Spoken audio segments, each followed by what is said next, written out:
Hello guys, in this video I'm going to show you how to tune a specific color of an image in Snapseed. But first I just wanted to mention, please don't forget to subscribe to my channel, because at 10,000 subscribers I'm going to show you my whole YouTube revenue statistics and growth strategy, how to make money online. So let's jump into it. First we're going to open the application. After that we need to select an image, so we are going to click on the plus icon. After that, we are going to select our preferred image.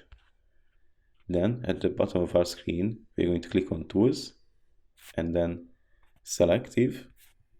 Here, we are going to see two options on the bottom of our screen, Add and the right now unavailable Hide button. With Add, we can add a point that will grab that color, and you can easily manipulate the brightness of it, like so. Of course, we can add multiple points like this, and we can also manipulate it like so. If we double click on one of them,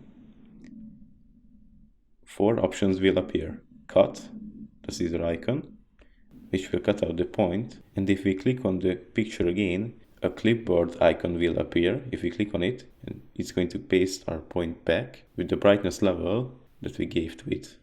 We can of course paste multiple of them. The next one is copy, which is almost the same as cut, but it will leave the original point alone. As you can see, the clipboard icon appeared here, but we are going to skip that because we already used it. The next one is the trash can icon, which will delete that point.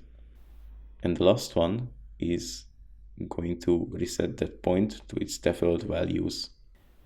On the bottom of the screen, the eye icon became available, which will, if we click on it, will hide the points, so we can see the image without them.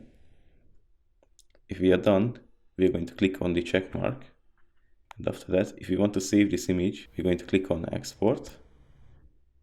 Then we're going to have four options: share, which will share it to our friends; preferred platform; save, which will create a copy of the image; export, which is always the same as save; and export as will ask you to select a specific folder where you want to save it.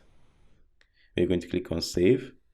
After that, we can view this image. We're going to click on view, select gallery, and here it is. That's pretty much it for this video. I hope it was helpful for you. If it was, please consider subscribing, and see you in the next one.